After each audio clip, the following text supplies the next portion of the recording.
उत्तरा के गर्भ में श्री परीक्षित जी महाराज थे। परीक्षित जी को 7 दिन में मरने का श्राप लगा। राजा परीक्षित को एक दिन शिकार पर ये गए, रास्ता भटक गए। वहां देखा कि एक गाय एक बछड़े को एक काला सा व्यक्ति मार रहा था। प्रश्न कर लिया परीक्षित ने, को भगवान आप कौन हैं? तो उन्होंने बताया कि मेरा नाम कलयुग है। उन्होंने, स्वामी जी यहाँ जाइए, स्वामी जी के यहाँ आ जाइए, भगवान ऊपर आ जाइए। तो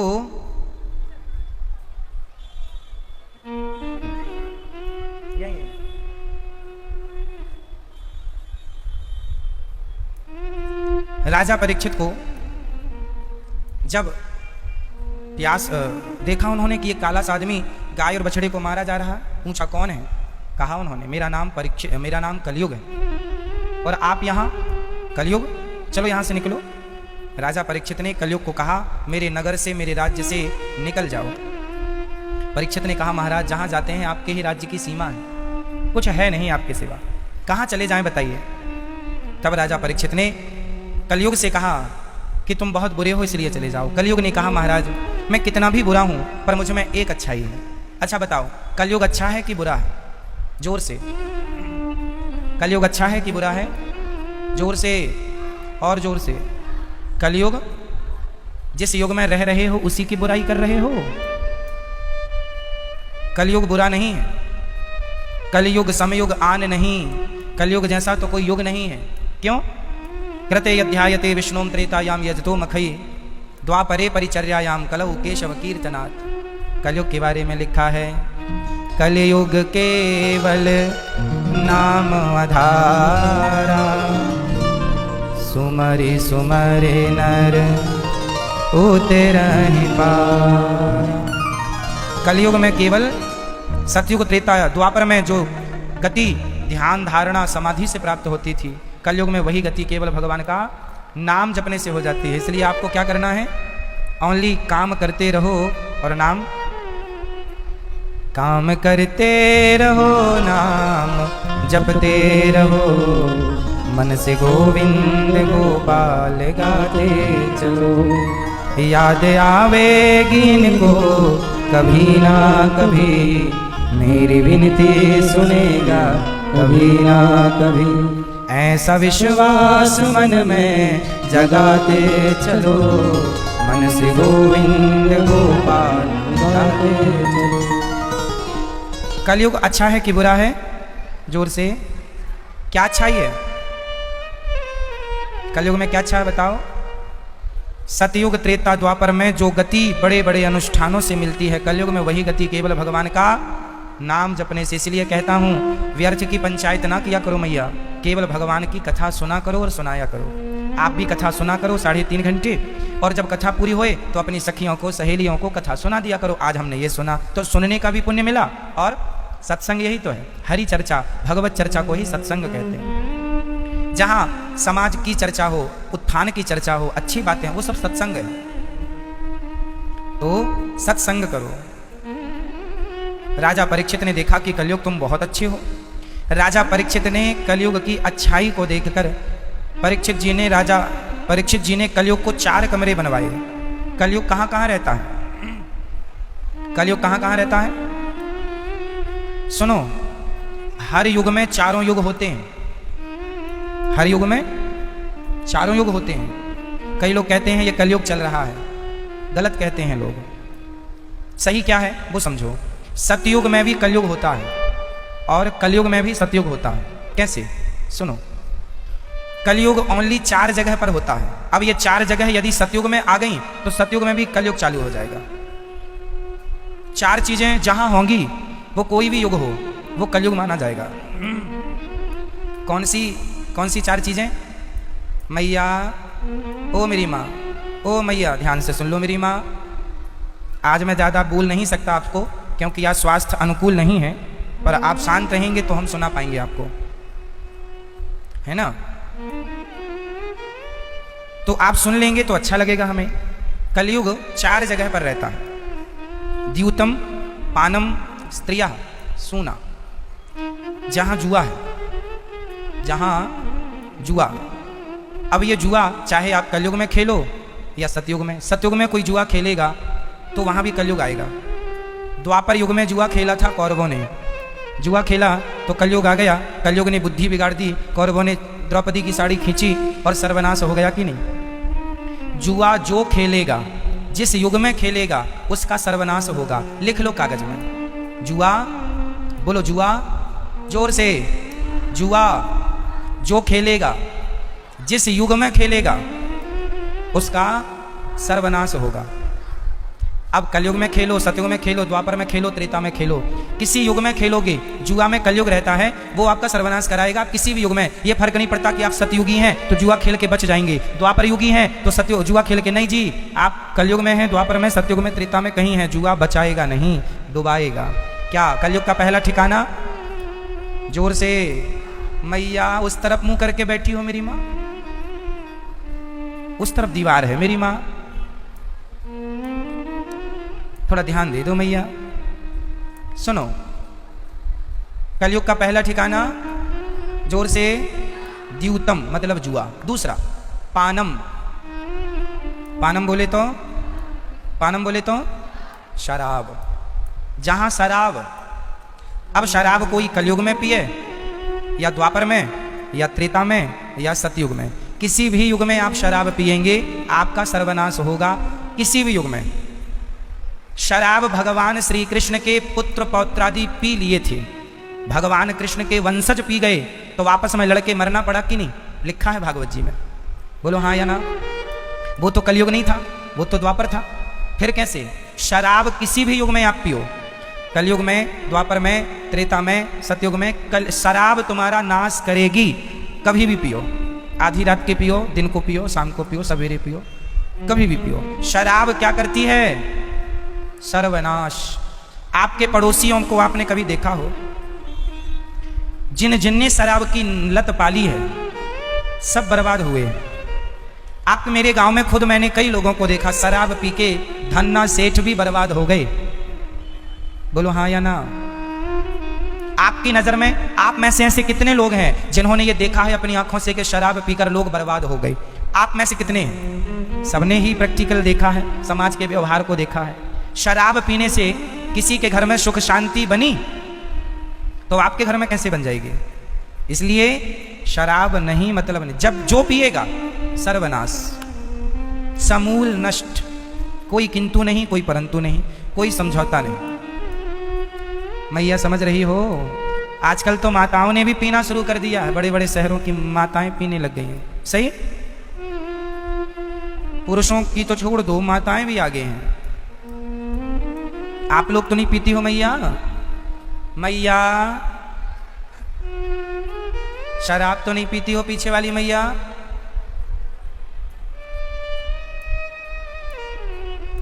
जो पिएगा उसका क्या होगा? सर्वनाश। पहला ठिकाना क्या था कलयुग का? जुआ। दूसरा, तीसरा सुनो, द्यूतम पानम स्त्रिया। स्त्रिया बोले, स्त्रिया बोले तो स्त्री, कलयुग का तीसरा ठिकाना है स्त्री। कौन सी स्त्री? चरित्रहीन स्त्री और पुरुष चरित्रहीन। जो स्त्री चरित्रहीन होती है, जो पुरुष चरित्रहीन होता है, कैरेक्टरलेस, वो कलयुग की चपेट में आ जाता है। ठीक है, उसका क्या होगा? जैसे रावण माता सीता को चुरा के ले आया, आप किसी दूसरे की स्त्री को पकड़कर जबरदस्ती ले आए, क्या ये सही है? रावण माता सीता को जबरदस्ती उठाकर ले आया, पराई नारी को छुआ ही था रावण। क्या किया था? छुआ था। रावण ने कोई किसी प्रकार की हरकत नहीं की थी, उसकी इतनी ताकत नहीं थी, परंतु केवल टच कर लिया, छू लिया पराई नारी को। सर्वनाश हुआ कि नहीं? बोल दो। 1 लाख पूत 1.25 लाख नाती, जिसके घर पर दिया ना बाती, कोई रोने वाला नहीं बचा। तो पराई नारियों को तुम अपनी पत्नी को छोड़कर, जो लोग दूसरी पत्नियों की तरफ, दूसरों की स्त्रियों की तरफ भागते हैं, जो पुरुष अपनी पत्नी को छोड़कर पराई स्त्री से संबंध रखते हैं, ऐसे पुरुष पाप करते हैं और ऐसे पापियों का सर्वनाश होता है, जैसे रावण का हुआ। और यही बात स्त्रियों में, जो अपने पति को छोड़कर पराये पुरुष से संबंध रखे, उस महिला का वो कलयुग सवार हो जाएगा ना, कलयुग सब करा देगा बाद में, सर्वनाश, कोई समझौता। दुर्योधन ने, दुशासन ने, इन्होंने भी पराई स्त्री को छू लिया। दुशासन ने छू लिया ना, बाल पकड़ के द्रौपदी के ले आए, कपड़े उतारने की आज्ञा दे दी दुर्योधन ने, सर्वनाश हुआ, हाँ या ना। रावण और कौरव, इन दोनों का सर्वनाश केवल पराई स्त्री के कारण हुआ है, हाँ या ना। तो आप लोग भी तो कहीं पराई स्त्रियों पर नजर नहीं डाल रहे हैं? यदि डाल रहे हो तो रावण और कौरव, इनका उदाहरण आपके सामने है। जब ऐसे दिग्गज ना बच सके, हम और आप कैसे बचेंगे? इसलिए तुम ये ना सोचा करो कोई नहीं देख रहा है, जिसे कोई नहीं देखता उसे भगवान तो देखते ही हैं, वो तो देख ही रहा है। तुम ये क्यों सोच रहे हो कि हमें किसी ने नहीं देखा? मत देखे जमाना, जमाना देख भी लेगा तो जमाना तो कर नहीं सकता कुछ, करेगा तो विधाता ही। जमाना देख भी ले तो जमाना आपके पाप का दंड नहीं दे सकता, दंड देने का अधिकार तो ईश्वर का ही है। क्यों? अधिकार तो ईश्वर का, वो करेंगे। रावण को कैसा दंड देना था वो राम जी ने तय किया, दुर्योधन को कैसा देना था सब तय है। तुम गलती करोगे दंड तय। तो कितने ठिकाने हो गए कलयुग महाराज के? हम तो 3 ही बोले हैं, मैया ने 4 सुन लिया।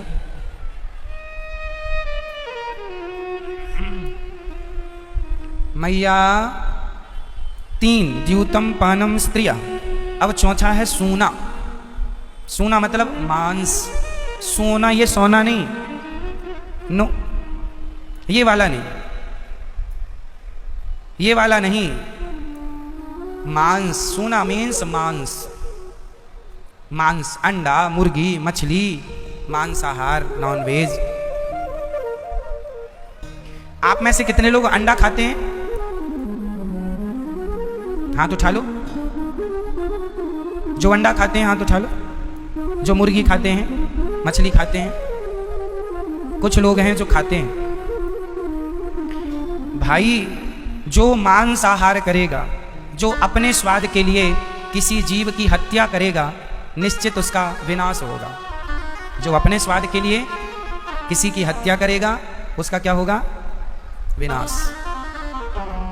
इसलिए आप अपने स्वाद के लिए किसी की हत्या ना कीजिए। सर्वनाश की तैयारी कर लेना यदि खाते हो मांस अपने स्वाद के लिए। जिन्होंने मांस भक्षण किया, उन सबको हमारे देश के राजाओं ने देश से बाहर कर दिया था। उन्हीं को म्लेच्छ कहते हैं। म्लेच्छ, जो मांसाहार करते थे, गलत काम, सबको बाहर का रास्ता दिखा दिया। राजा परीक्षित से कलयुग ने कहा, महाराज 4 कमरे तो आपने बनवा दिए हमारे रहने के, द्यूतम पानम स्त्रिया सोना, कोई बढ़िया सा कमरा दीजिए। तब सोना दे दिया, गोल्ड। जो सोने में कृष्ण का भी वास है और सोने में कलयुग का भी वास है। कैसे? जो सोना, सोना का मतलब केवल सोना से नहीं है, सोना मतलब चांदी भी उसी धन में। सोना मतलब धन, और धन में चांदी भी आ गई, सोना भी आ गया, जमीन भी आ गई, कैश भी आ गया, बैंक बैलेंस भी आ गया, सब आ गया। तो जो धन होता है उसमें भी कलयुग होता है और कृष्ण भी होते हैं। कैसे? जो मेहनत का पैसा होगा उसमें भगवान कृष्ण का वास होगा, और जो बेईमानी का धन होगा उसमें कलयुग बैठ के तुम्हारी बुद्धि बिगाड़ता रहेगा, गलत काम कराता रहेगा। इसलिए जो भी कमाओ मेहनत का कमाओ, बेईमानी से बचो, गलत कामों से बचो। गलत काम करके धन तो कमा लेना अच्छा लगता है, लेकिन हिसाब देना पड़ेगा। इसलिए गलत कामों से बचना चाहिए। द्यूतम पानम स्त्रिया सोना यत्रा धर्मश्चतुर्विध। कलयुग को रहने के परीक्षित ने 4 कमरे, 5वां सोना। राजा परीक्षित ने खुद सोने की मुकुट पहनी थी, वो जरासंध की मुकुट थी। राजा परीक्षित के मुकुट में कलयुग बैठ गया। और जब कलयुग सिर पे बैठता है ना तो बुद्धि घुमा देता है। वो कहते हैं ना, विनाश काले, विनाश काले, बोलो बेटा, ये याद करो सब चीजें। विनाश काले विपरीत बुद्धि। जिसके विनाश का समय होता है उसकी बुद्धि विपरीत हो जाती है, उल्टा। पिताजी, माँ जी, माँ बाप कहते हैं ऐसा कर लो बेटा, बच्चा वैसा नहीं करता, उल्टा करता है। माँ बाप की बात नहीं माने, दुनिया की बात माने, मतलब बुद्धि उल्टी हो गई, विनाश का समय। समझ गई मेरी माँ? तो राजा परीक्षित ने कलयुग को जो सोना दिया वो राजा परीक्षित के सिर पे आके बैठ गया, क्योंकि परीक्षित के सिर पर भी जरासंध की मुकुट थी। इस मुकुट की भी बड़ी लंबी कथा है, हर एक कथा से जुड़ी एक दूसरी कथा होती है, पर आपको वो कथा अभी नहीं, फिर कभी सुनाएंगे। राजा परीक्षित को प्यास लगी। अब देखो उन्होंने कर दिया, कलयुग बैठ गया, अब प्यास लगी तो इन्होंने एक संत की कुटिया देखी, समीक जी की। तो समीक जी के गले में मरा हुआ सांप डाल दिया, क्योंकि वो पानी ना पिला सके, क्योंकि वो समाधि में बैठे थे। परीक्षित ने पानी मांगा, उन्होंने नहीं दिया, क्योंकि वो समाधि में थी। इन्हें लगा मेरा अपमान कर रहे हैं, तो मरा हुआ सांप गले में डाल दिया। जब कलयुग यहाँ बैठता है ना, तो अभिमान आकाश में चला जाता है। जो मैया सुनो,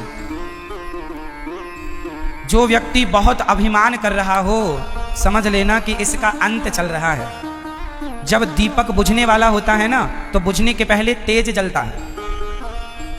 जो दीपक बुझने वाला होगा वो बुझने के पहले तेज जलता है, वो बहुत तेज जल के बस, जो बहुत अभिमान आ चुका है, बस अब ये अंत है इनका। इसलिए अभिमान नहीं करना है किसी को, करोगे विनाश को चुनौती दे रहे हैं आप, निमंत्रण दे रहे हैं। मैया मोबाइल में ही लगी रहोगी मेरी माँ।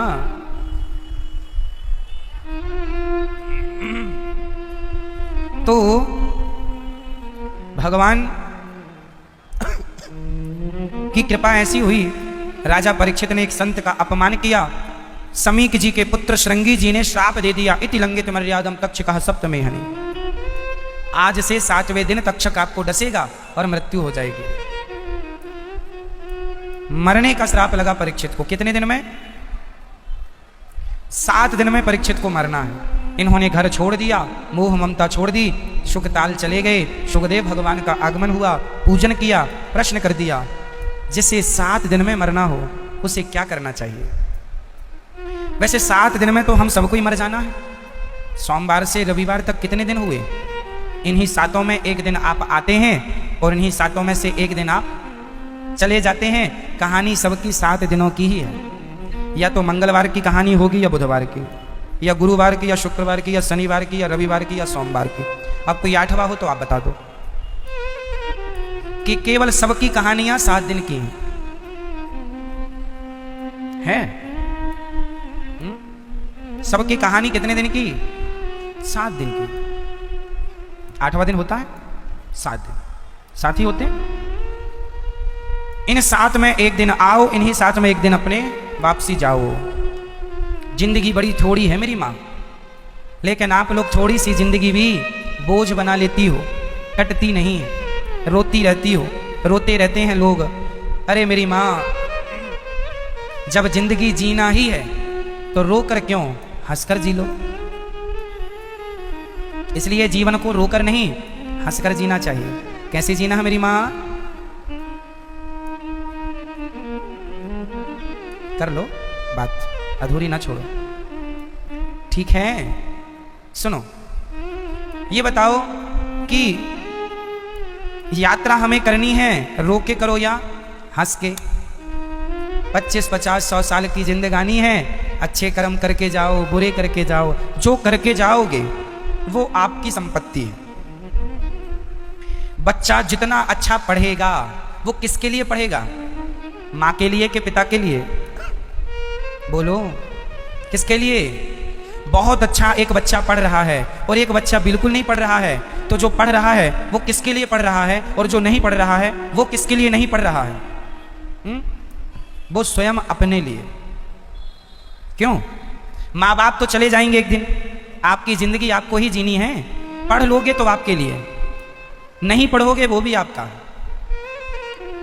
अच्छे कर्म करोगे वो भी आपके हैं, और बुरे करोगे वो भी आपके हैं। कॉपी में अच्छा लिखोगे और 100 अंक मिल गए, 100 नंबर, वो भी आपके हैं, और नहीं लिखा 0 मिला वो भी आपका, 0 भी आपका। और 100 भी आपके। अब आपको 0 पाना है, 100 पाना है, आप देख लो, आपकी जिंदगी, आप निर्णय लो। क्यों? सही है। इसलिए जिंदगी को रोकर नहीं, हंसकर व्यतीत करना चाहिए।